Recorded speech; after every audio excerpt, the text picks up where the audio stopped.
সংসারের মাঝে তো কত ছল ছাতুরি করেন না কি বাবা? হবে না। সংসারের মাঝে আমরা কত ছল ছাতুরি করি না?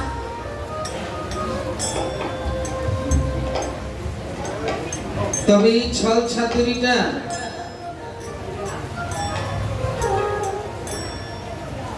যদি আমার গোবিন্দ দর্শনের জন্য হয়, যদি আমার গোবিন্দকে সুখ দেওয়ার জন্য হয়, তাই রাধারানী মাঝে মাঝে কখনো কপটতার আশ্রয় নিতেন ওই গোবিন্দ দর্শনের জন্য।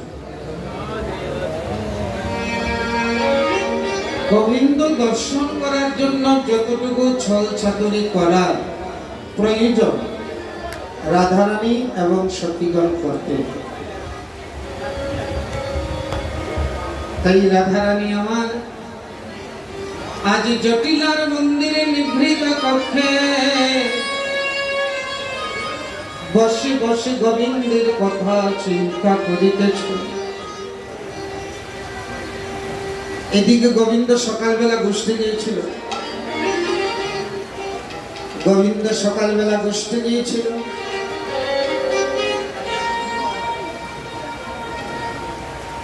এতক্ষণ সময় গোবিন্দকে দেখে নাই। যতক্ষণ সময় গোবিন্দ গোষ্ঠ গোছানো থাকে ততক্ষণ পর্যন্ত তার সাথে যাওয়া হয় না, দেখা হয় না। এই সময়টা রাধারানী এবং সতীগণ খুব কষ্ট অতিবাহিত করে।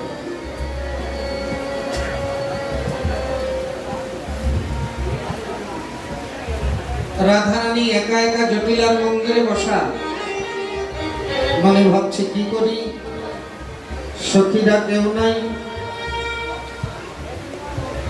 এমন সময় রাধারানী দেখছে তুলসী আসছে। রাধারানী প্রিয় সখী তুলসী আসছে। অমনি তুলসীকে ডেকে বলছেন, তুলসী রে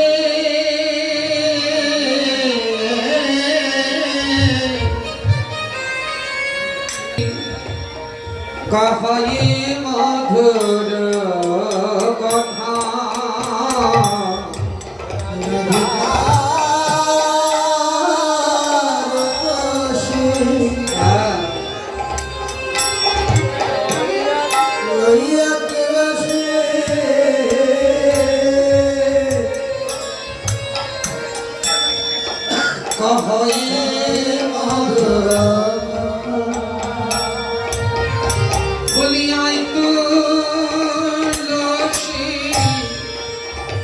আমার কাছে আয় রে,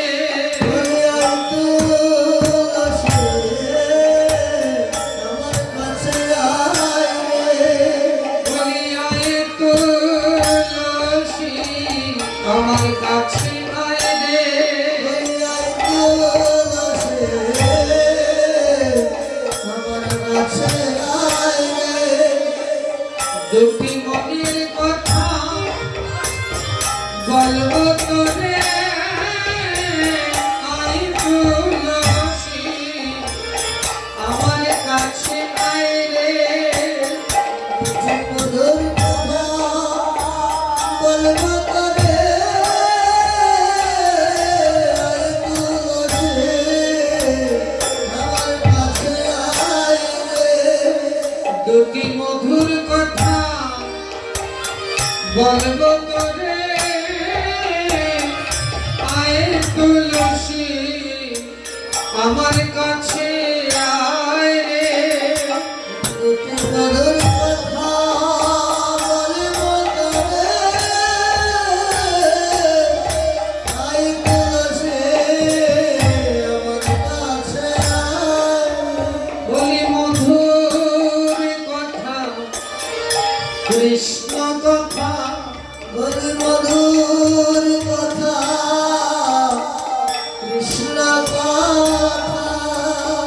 যে কথা শুনলে ঘুচে মনের ব্যথা, মধুর কথা কৃষ্ণ কথা, যে কথা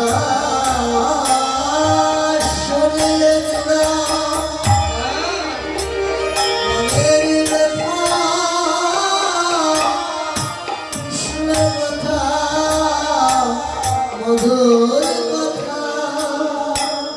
এই জগতে যত কথা সব ব্যথা,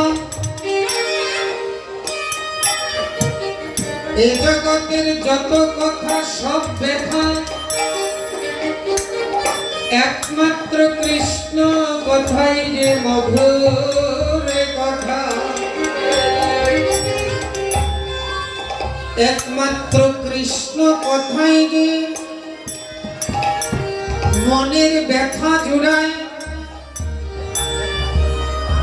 এমন কোন মানুষ নাই যে তার মনে দুঃখ নেই, এমন কোন মানুষ নেই তার ত্রিতাপ জ্বালা নেই।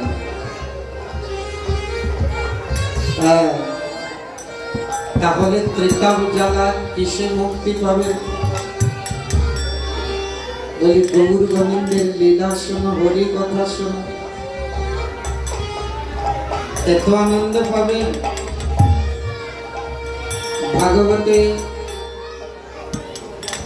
ভাগবতী কপিল ভগবান দেবহতী মাতাকে বলেছে কি,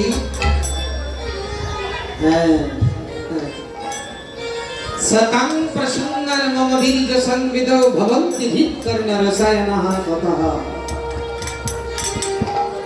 কপিল ভগবান বলছে, মা সাধু সঙ্গে যারা আমার কথা শুনে, আমার কথার এরকম প্রভাব, প্রথমত হৃদ কর্ণ রসায়ন হয়ে যায়।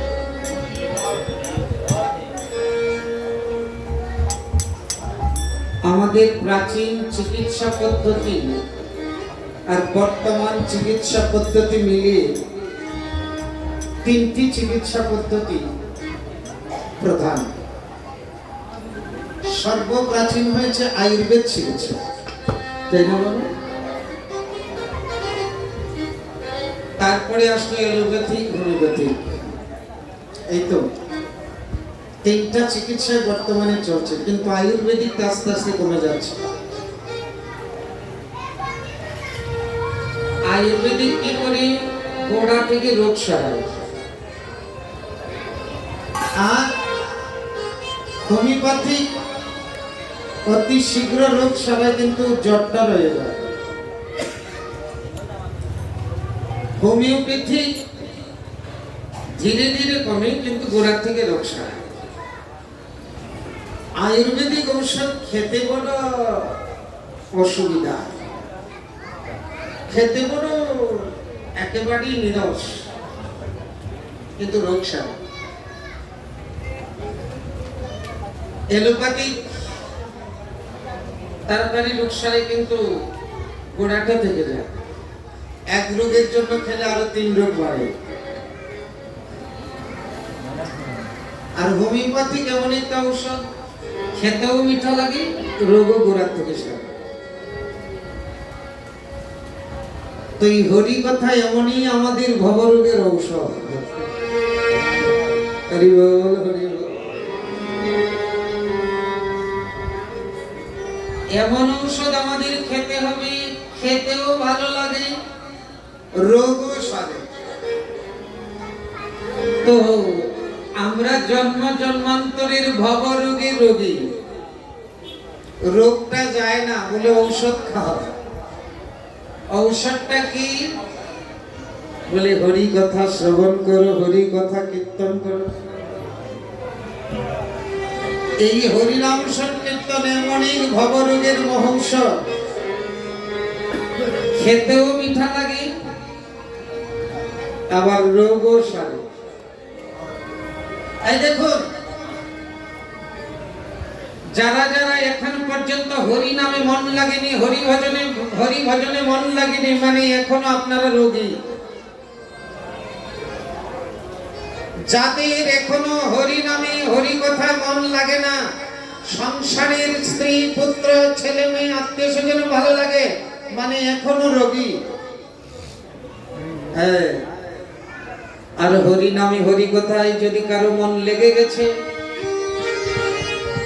তাহলে মনে করবেন যে আপনার ভবরোগ সেরে গেছে।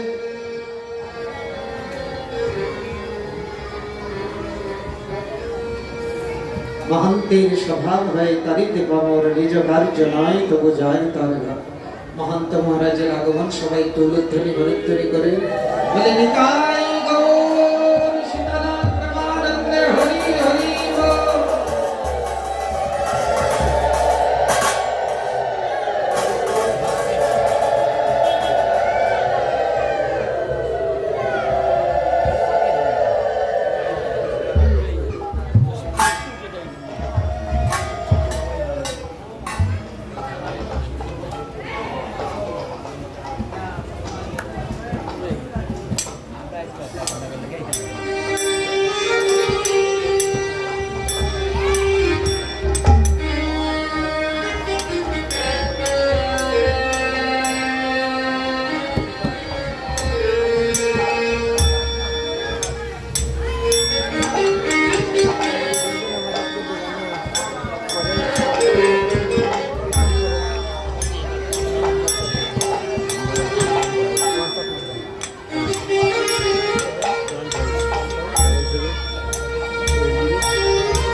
জয় নিতাই, জয় গৌর, জয় হরিবল।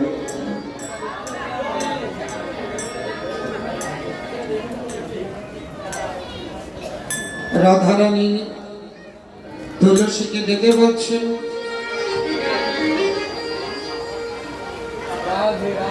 তুলসী রে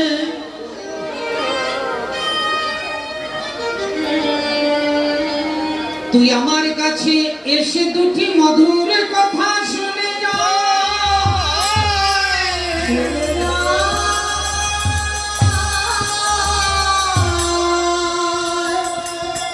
এ জগতে মধুর কথা কৃষ্ণ কথা,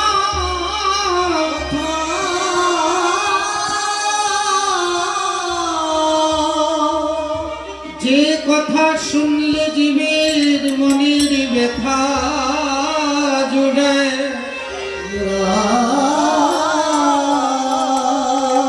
ওরে তুলসী তুই আমার কাছে আয়। তুলসীকে কাছে এনে বললেন, শোন তুলসী, সকাল বেলায় আমার প্রাণনাথ গোষ্ঠ গমনে গিয়েছিল। এতক্ষণ পর্যন্ত তার সাথে দেখা নেই। না জানি কোন বনে কেমন অবস্থায় আছে। তুলসী রে তুই একবার যা, বনে দেখে আয় আমার বধূ কেমন আছে। এর থেকে আমাদেরকে একটা শিক্ষা দিচ্ছে, ও বাবা, আমরা যদি কেউ মায়েরা মায়েরা এদিকে, এ মায়েরা কথা নয়, একটু নীরবতা শ্রবণ করি, নীরবতা বজায় রাখুন। লীলারস নীরবতা না হলে কীর্তনের সেই রস আস্বাদন হবে না। ঠিক আছে, কীর্তন হবে কিন্তু রস আস্বাদন হবে না। ধৈর্য ধারণ করে শ্রবণ করুন। আমাদেরকে শিক্ষা দিচ্ছে রাধারানী নিজে আজ কৃষ্ণ চরণে যাওয়ার জন্য তুলসীকে আশ্রয় গ্রহণ করেছেন। আমাদেরকে শিক্ষা দিচ্ছে, অগো কলিহত জীব, তোমরাও যদি গোবিন্দের কৃপা পেতে হয়, তুলসী রে তুলসী রে তুলসী রে তুলসী রে তুলসী রে তুলসী রে তুলসী রে তুলসী রে যদি কৃষ্ণ প্রাপ্তি করিতে চাও তুলসী রে তুলসী রে কৃষ্ণ ভক্তি করিতে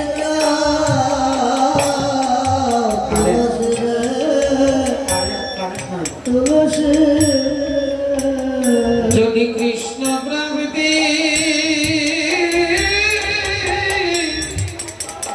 যদি কৃষ্ণ প্রাপ্তি করিতে চাও তুলসী রে তুলসী রে যদি কৃষ্ণ ভক্তি পাইতে তুলসী রে তুলসী রে ও মাইনা যারা আমার গোবিন্দের কৃপা পেতে হয় তাদের প্রতিদিন তুলসী সেবা করতে হবে, তুলসী সেবা করতে হবে। কেননা তুলসী কৃষ্ণ ভক্তি প্রদায়িনী এবং শ্রীকৃষ্ণকে প্রাপ্তিকারী, কৃষ্ণ প্রাপ্তির সহায়কারী। তাই রাধারানী আজ নিজেই তুলসীকে ডেকে বলছে, তুলসী রে তুই আমার কাছে আয়, আর দুটি কথা শোন। আজ এই দিবা মধ্যাহ্নকালে আমি ঘরে বসে গোবিন্দের কথা মনে পড়েছে, গোবিন্দের কথা মনে পড়ে। আর কিভাবে তাকে দর্শন করব? তুই এক কাজ কর, আমাকে কৃষ্ণের কাছে নিয়ে চলো।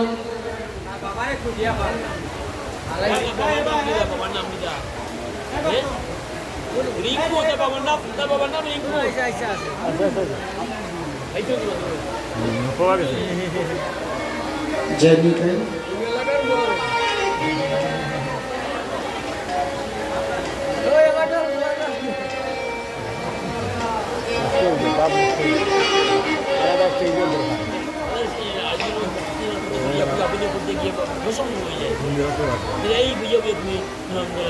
সত্যি সিলেটে আসলে ভালো লাগে।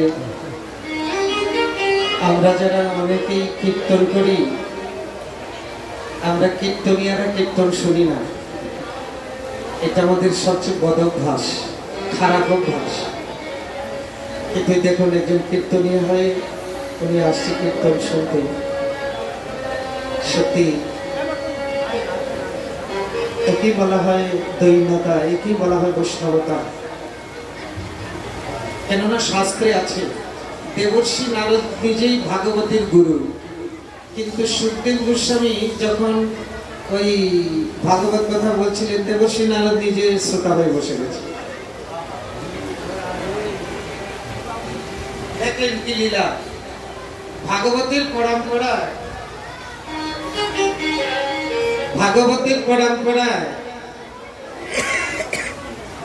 নারায়ণ থেকে ব্রহ্মা, ব্রহ্মা থেকে দেবর্ষি নারদ, দেবর্ষি নারদ থেকে ব্যাসদেব, ব্যাসদেব থেকে সুখদেব। তাহলে দেবর্ষি নারদের শিষ্য ব্যাসদেব, ব্যাসদেবের শিষ্য সুখদেব, মানে নাতি চেলা। তো নাতি চেলায় ভাগবত পাঠ করছে আর দাদু গুরু বসে শুনছে।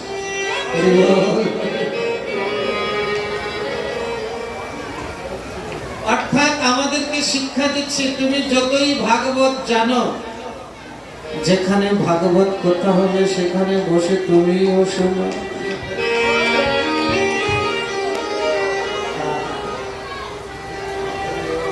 এই যে লীলাগুলো তা ভাগবতের, আর তো কিছু না। তো সত্যি ভালো লাগছে যে কীর্তন যারা করে তারাও কীর্তন শোনে।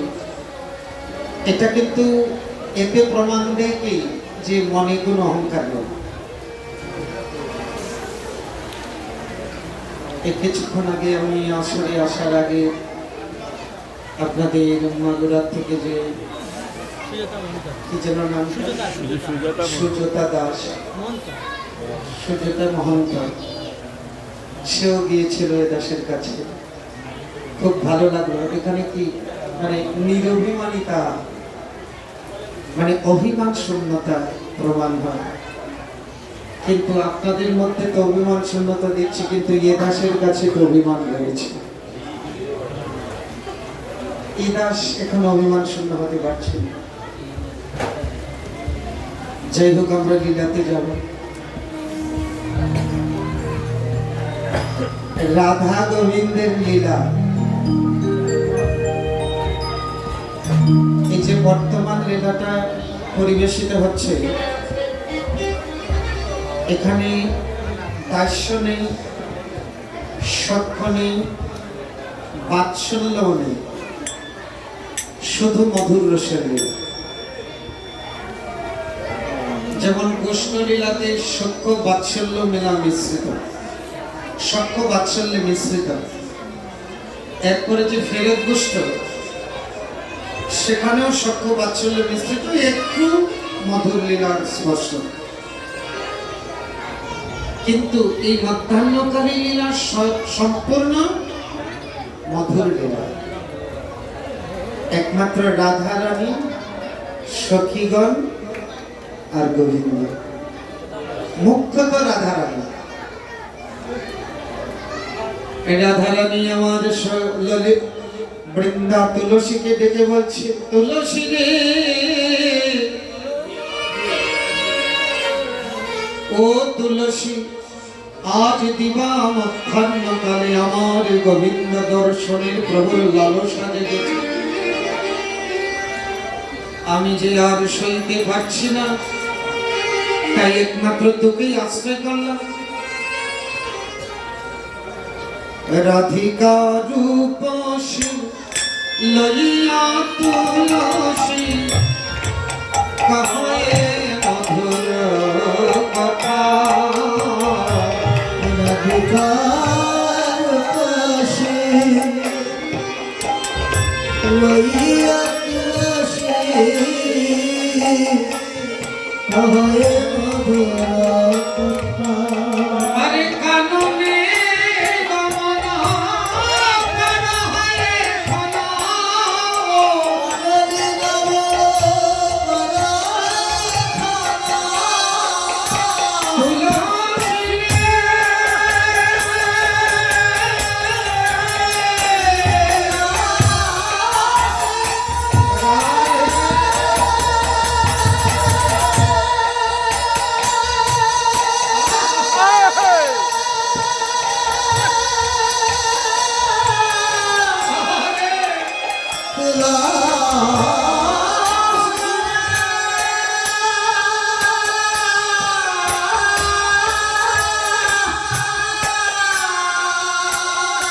তুই যে আমার মরবি সখী,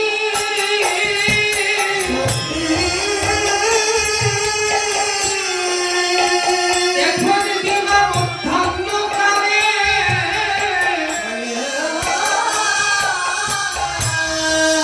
তুই ছাড়া আর আমার প্রাণ মধুর কাছে মিলিত করার আর উপায় নাই। আমি যে গোবিন্দ বিরহী আর ধৈর্য ধরতে পারছি না, কাননে গমন কর হয়ে শোনাও, কাননে গমন নাগর শেখর যথা।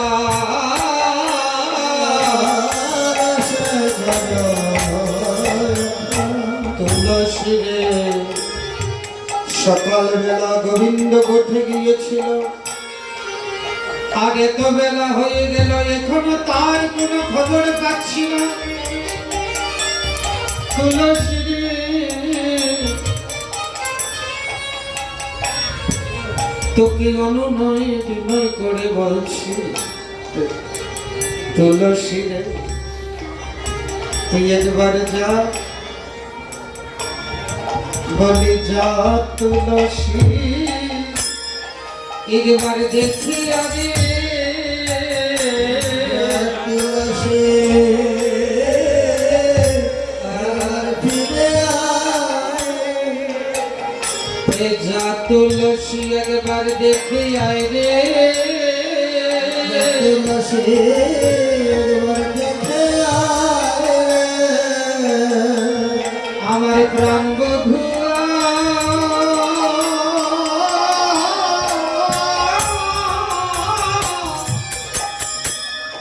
কে মন আছে, যা তুলসী একবার দেখি আয় রে, আমার প্রাণ বধুয়া কেমন আছে, তুলসী একবার দেখে আয়, মনে হয় কতদিন ধরে তারে দেখি নাই রে, যা তুলসী একবার দেখে আরে, মনে হয় কতদিন দেখি নাই রে, তুলসী একবার দেখে আয় রে, আমার প্রাণ বধুয়া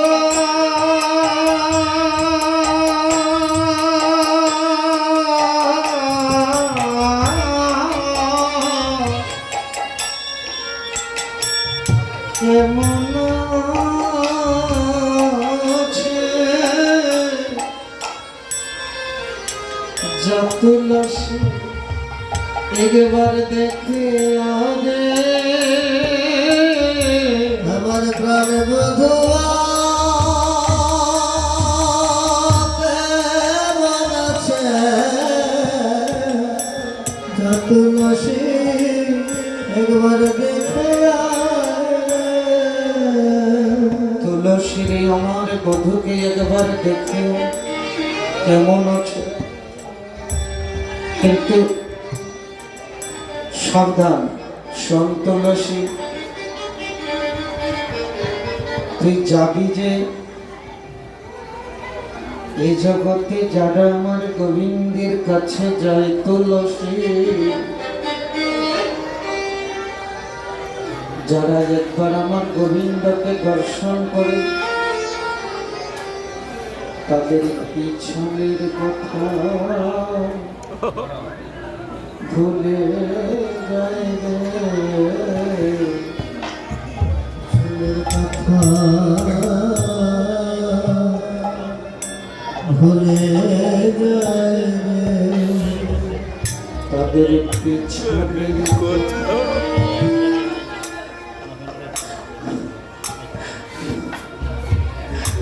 ভুলে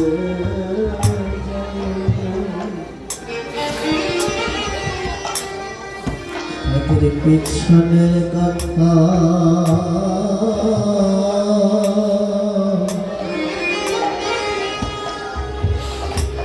ভুলে গোবিন্দ দর্শনে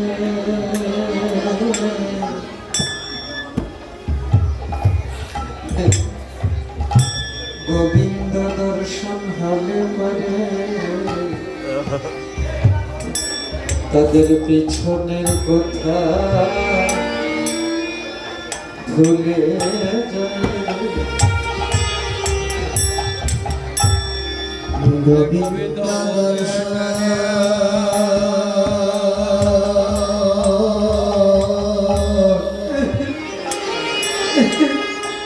তবে করে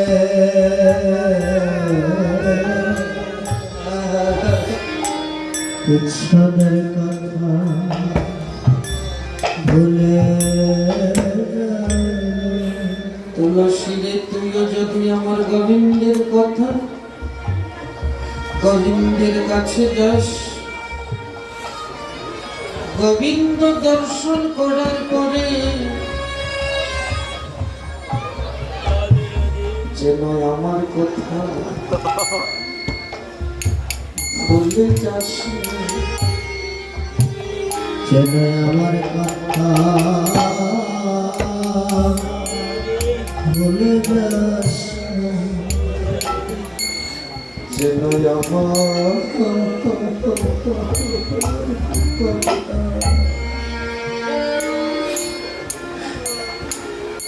যেন আমার কথা ভুলে যাস না। যেন আমার কথা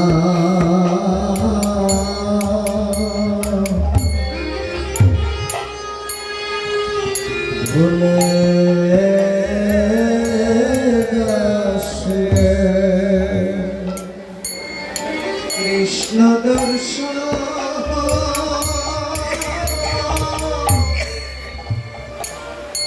ফলে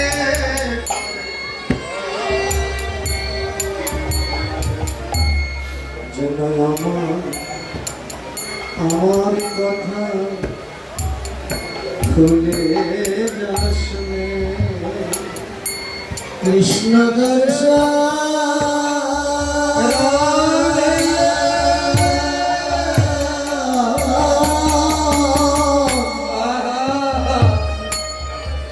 হলে পরে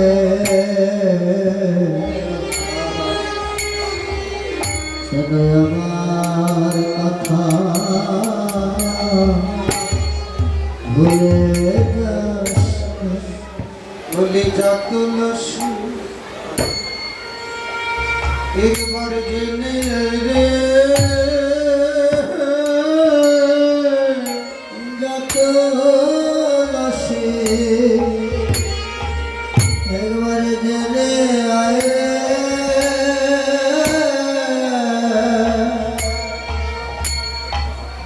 তুলসী রে এই জগতে তুই ছাড়া যে আমার এমন বান্ধব আর কেহ নাই। কেন না এই জগতে যারা আমাকে কৃষ্ণের সম্বন্ধ করিয়া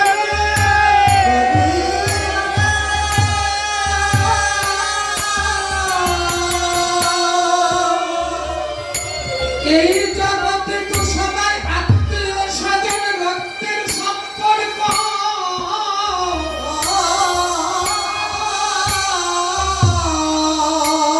এই জগতে যারা রক্তের সম্পর্ক ভাই বন্ধু আত্মীয় স্বজন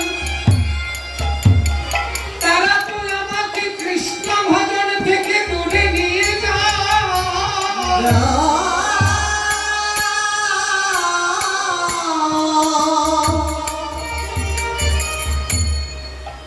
এই জগতের ভাই বন্ধু আত্মীয় স্বজন যারা তারাই আমায় কৃষ্ণ ভজন করতে দিল। কৃষ্ণ ভজন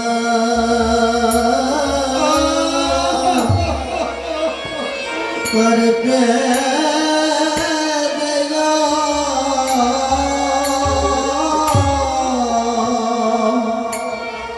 এই ভাই বন্ধু আত্মীয় স্বজন আমায় কৃষ্ণ ভজন করতে দিল।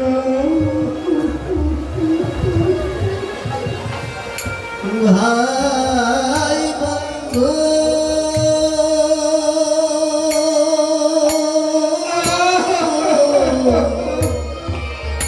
আত্মীয় স্বজন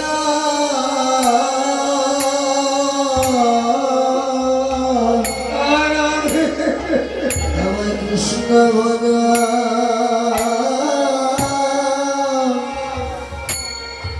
করতে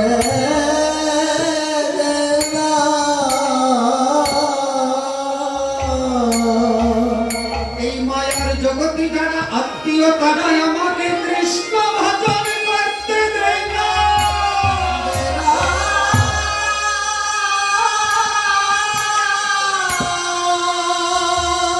আর যদি কারো সাথে রক্তের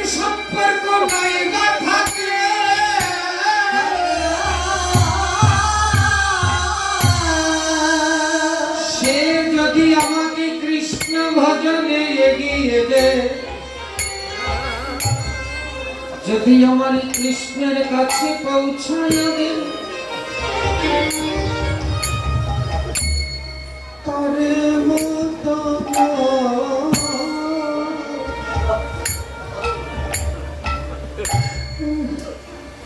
বন্ধু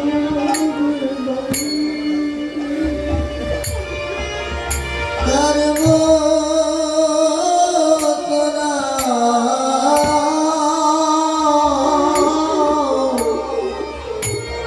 বান্ধব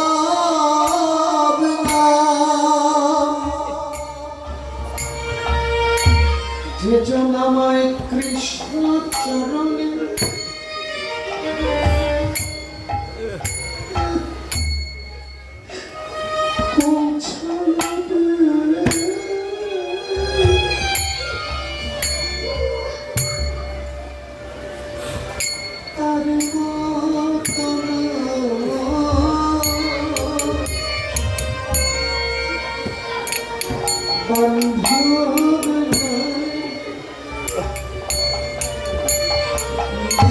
বেদনাময় কৃষ্ণ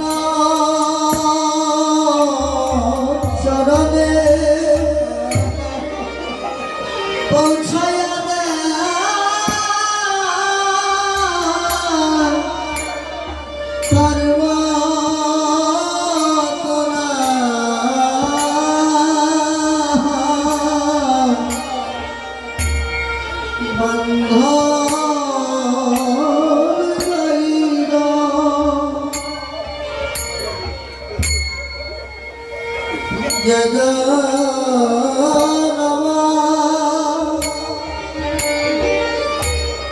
কৃষ্ণ চরণে পৌঁছাইয়া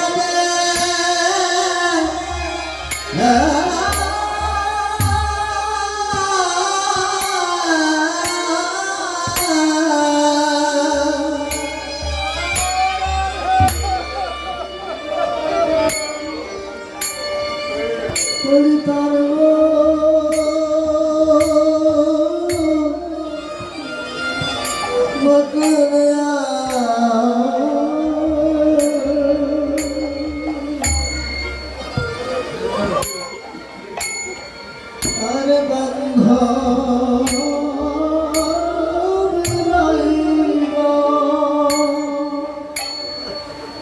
চেতনময় কৃষ্ণ চরণ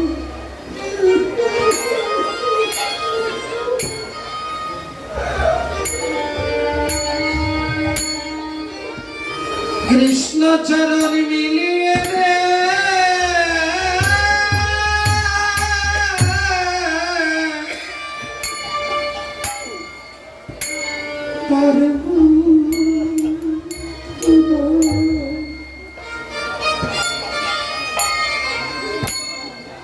বন্ধু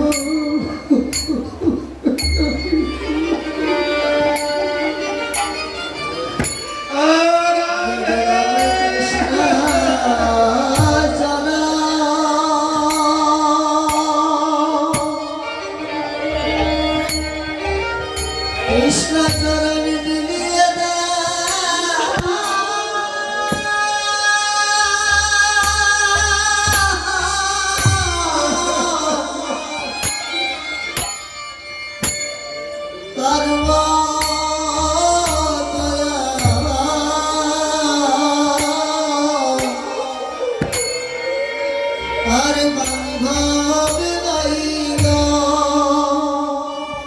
তুলসী তুই বিনিয়া আমার বন্ধু তুলসী তুই দিলে আমার বান্ধব লাইল তুই বিনিয়া বান্ধব লইলে তুই দিলে আমার বান্ধব লাইল তুই আগে জেনে আয় আমার গোবিন্দ কেমন আছে, কোথায় আছে। আমাকে নিয়ে তুই আমার গোবিন্দের কাছে নিয়ে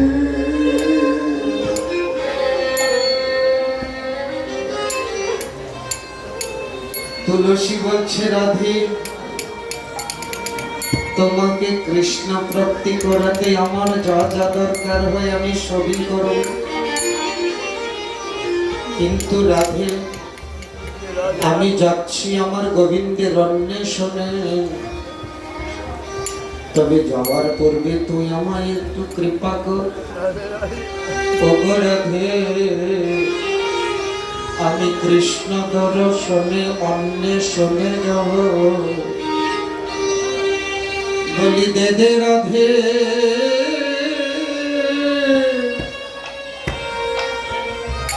একবার চরণ ধুলি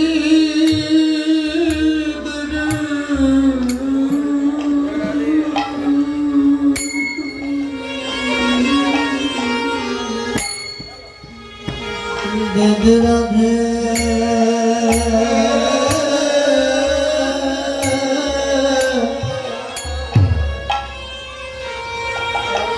চরণ ধুলি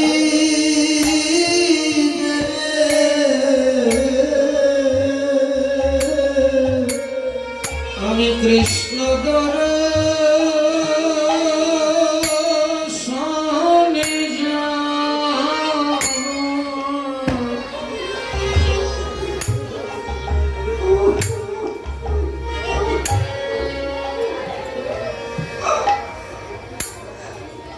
দেবে রাধে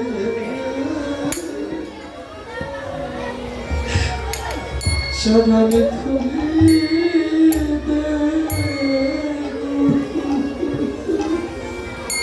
কৃষ্ণ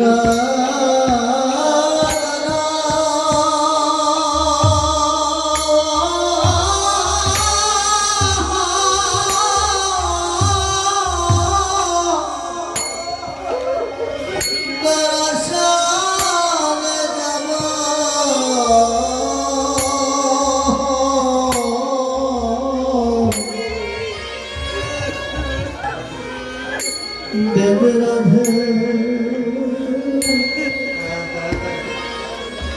চরণ ধুলি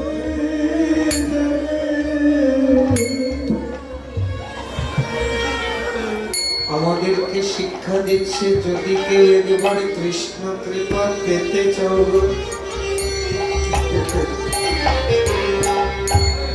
যদি কৃষ্ণ কৃপা কেউ পেতে চাও, কৃষ্ণ দর্শন পেতে চাও,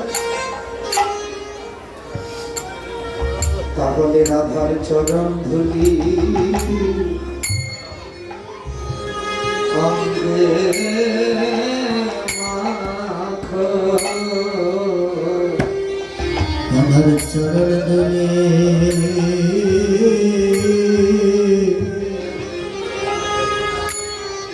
অঙ্গে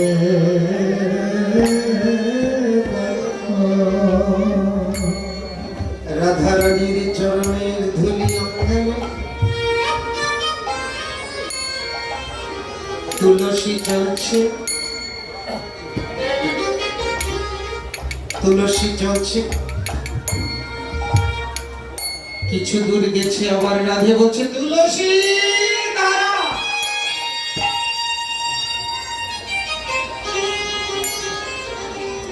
দাদা আরেকটা কথা শুনে নেন। কি কথা? আরেকটা কথা শুনে যান, যাওয়ার পরে যেন আমার কথা ভুলে যাস না। আর যাবি তো? আরেকটা কথা শুনে যাও, সময় জানিয়া সরস হইয়া মিলবে না গরকার তুলসী, সময় জানিয়া আরে সরস হইয়া মিলবে না গরকার,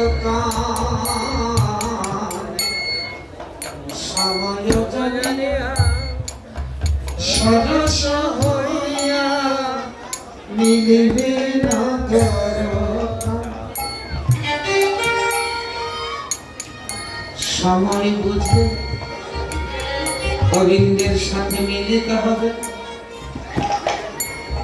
আর চতুর নিকটে কহিবে কপটে, চতুর নিকটে কহিবে কপট, রাখিবে আপন মান।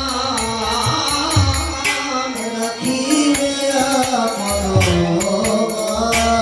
তুলসী রে, তুইও নারী আর আমিও নারী,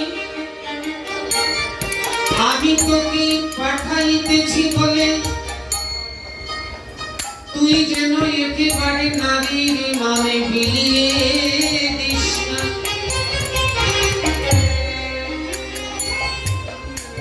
চতুর নিকটে কহিবি কপটে,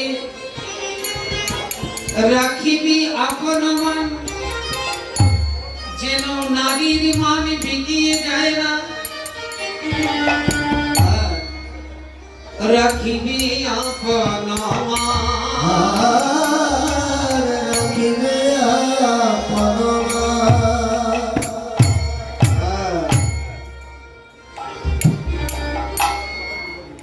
তাই তুলসী এবার রাধারানীর আদেশে কাননে গমন করিতেছে। গোবিন্দ এই সময় এই মধ্যাহ্ন সময় উচ্চারণ লীলা করিতে করিতে আর রাধারানীর কথা মনে পড়েছে। আর সখাগণের সঙ্গে সঙ্গে ধেনু বাছুর দিয়ে আর এই মধ্যাহ্ন সময়ে উনি রাধাকুণ্ডের তীরে এসেছে। অষ্টকালীন লীলার মধ্যে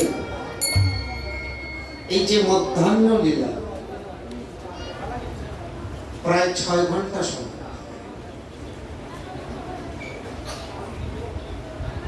10:48 থেকে 3:36 পর্যন্ত এই মধ্যাহ্ন লীলা। অন্যান্য প্রহর 6 দণ্ডে আর মধ্যাহ্ন লীলা 12 দণ্ডে। এই মধ্যাহ্ন লীলা প্রতিদিন সূর্য পূজার ছলে গোবিন্দ রাধারানী গোবিন্দের সাথে রাধাকুণ্ডে মিলন হয়। এই রাধাকুণ্ডে বেশি সময়টা থাকে। এই মধ্যাহ্নকালীন লীলাটা রাধাকুণ্ডে হয়। রাধাকুণ্ডে ভোজন হয়, জল বিহার হয়, ঝুলন লীলা হয়, পাশার লীলা হয়। এই কুণ্ড লীলার মধ্যে এখনো যারা যারা অষ্টকালীন লীলা স্মরণ করে, গৌড়ীয় বৈষ্ণবদের নিয়ম, আপনারা তো লীলা শুনছেন, কিন্তু গৌড়ীয় বৈষ্ণবদের ভজন দ্বারা হয়েছে প্রতিদিন লীলাগুলো স্মরণ করা। তবে যাদের লীলার পদগুলো মুখস্থ থাকে তাদের স্মরণ করাটা অতি সহজ হয়ে যায়। এখনো মধ্যাহ্ন লীলায়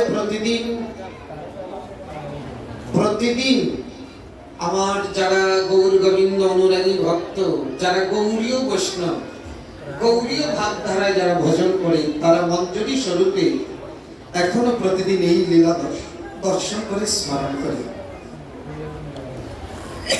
সময় বুঝিয়া সরস হইয়া, সময় বুঝিয়া সরস হইয়া মিলিবে না গোলকা। এবারে রাধারানীর আদেশে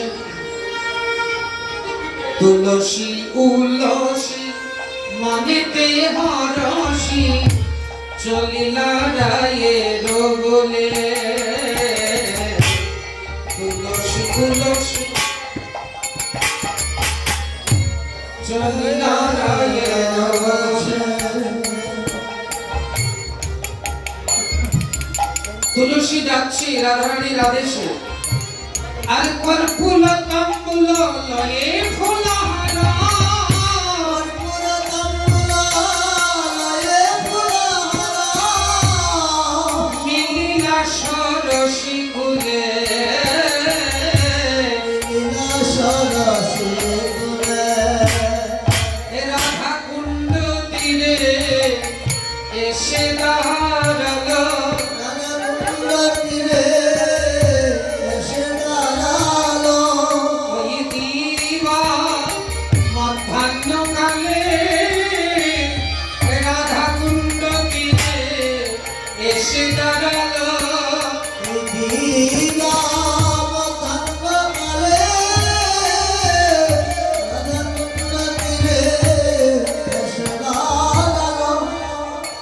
তুলসী যখন রাধা কুণ্ডের তীরে এসেছে, রাধা কুণ্ডের তীরে এসে দেখে গোবিন্দ আমার রাধা রাধা বলে কুণ্ডের তীরে ধুলাই গড়াগড়ি গাইতেছে।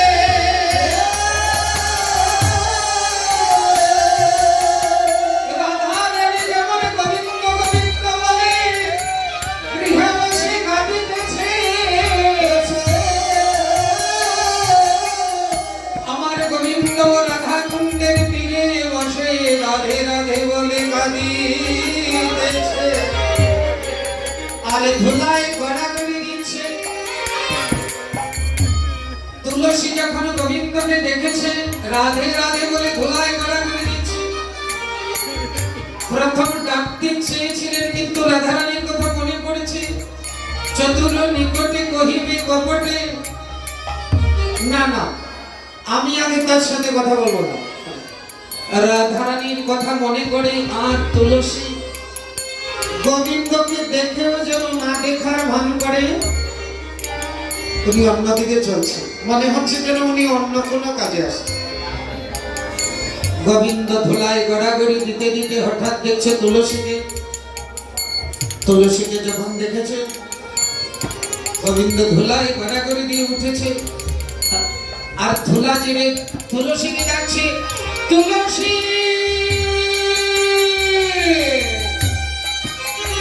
তুলসী।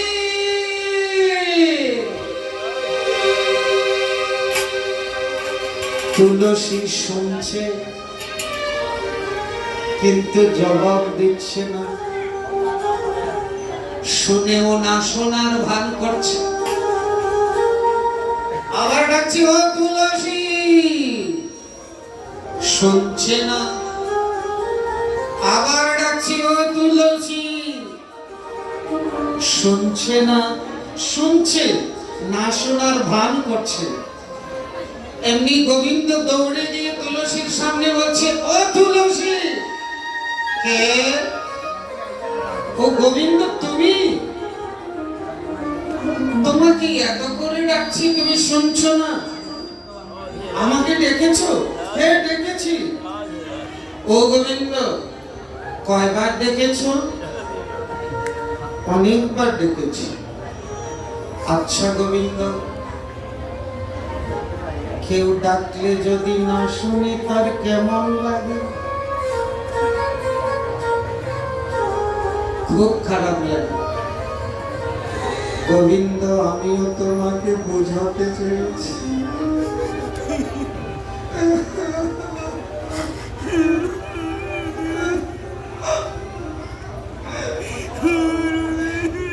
ডাকলে যদি না শোনো।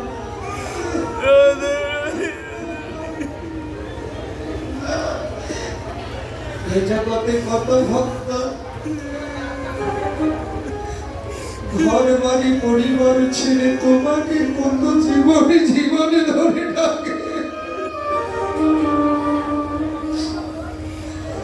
কত যুগ যুগ ধরে ডাকে, তবুও তুমি সারা দেও না।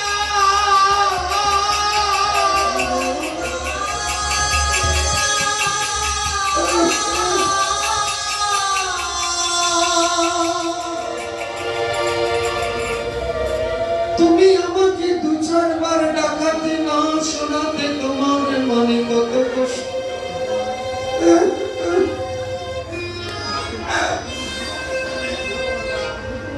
আর যারা আত্মীয় স্বজন ঘর বাড়ি সব কিছু ছেড়ে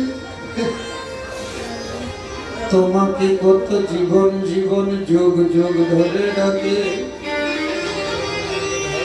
তবুও তুমি শোনো না,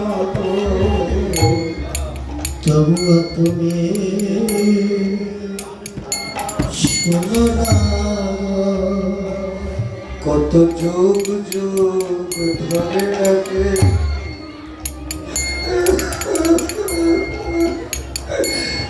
তবুও তুমি শোনো না। কত যুগ যুগ ধরে ডাকে, তবুও তুমি শোনো না গো। কত জীবন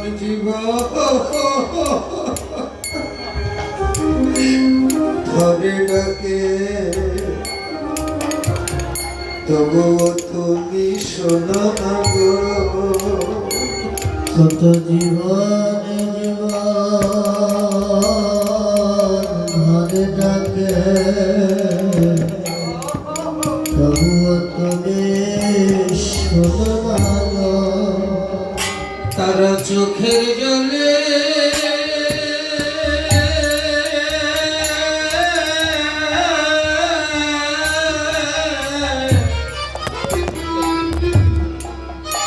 কত চোখের জলে ভেসে ডাকে তবু তুমি শোনো না। কত চোখের জলে রাধে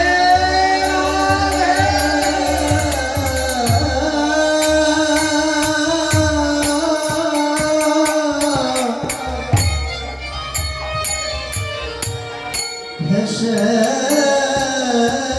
ডাকে তবুও তুমি শোনো। গোবিন্দ দেখো, ডাকলে যদি না শোনা তাহলে কেমন লাগে?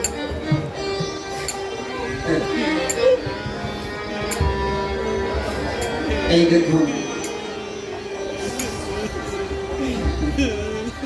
দেখিয়া তুলসী নগর তুলসী যতনে বসায় কাছে, দেখিয়া তুলসী নগর তুলসী যতনে বসায় কাছে, যতন করে বসিয়েছে, যতন করে বসিয়েছে। আমাদেরকে শিক্ষা দিচ্ছে, যদি রাধা রানীর কৃপা নেই তো গোবিন্দের কাছে যাও। এমনি যতন করে বসাইবে, যতন করে বসাইবে, রাধা রানীর কৃপা হবে, গোবিন্দ যতন করে বসাইবে। রাধারানীর কৃপা যতন করে বসাইবে, যতনে বসায় কাছে, যতনে বসাইবে কাছে। আর আপন আকুলি কহিয়া সকলি, আপনায় করি কহিয়া সকলি, রাধার গমন পুছে, রাধার গমন বুঝে। বল রাধায় আমার কোথায় আছে? বলো রাধায় আমার কোথায় আছে? ও তুলসী বল রাধায় আমার কোথায় আছে? বলো রাধায় আমার কোথায় আছে? বড় যতন করে গোবিন্দ পুছে, বল রাধায় আমার কোথায় আছে? বড় যতন করে গোবিন্দ পুছে, বলো রাধায় আমার কেমন আছে? আমাদেরকে শিক্ষা দিচ্ছে, দেখো অনন্ত বিশ্ব ব্রহ্মাণ্ডের যত জীব সবাই গোবিন্দকে খুঁজে, আর সেই গোবিন্দ আমার রাধা রানীকে খুঁজে। তুলসীকে যতন করে কাছে বসালো আপন আকুলি কহিয়া সকলি রাধার গমন বুঝে। রাধারানী যেমন বলতে চায় না, তুলসী বলতে চায় না, ওই যে রাধারানীর কথা মনে পড়েছে। রাধারানী যে তোমার জন্য কাতর, বলবো কেন? তুমিও কাতর হও, তবে দুইজন যখন সমান হবে তখনই আমি বলবো। আমি তো এসেছি মিলন ঘটানোর জন্য। এবার তুলসী বলছে, তুলসী তুমি চাতুরানি করবে না। এ ধনি চতুরি না করো চাতুরি, আমারি শপথি তোর। এ ধনি চতুরি না করো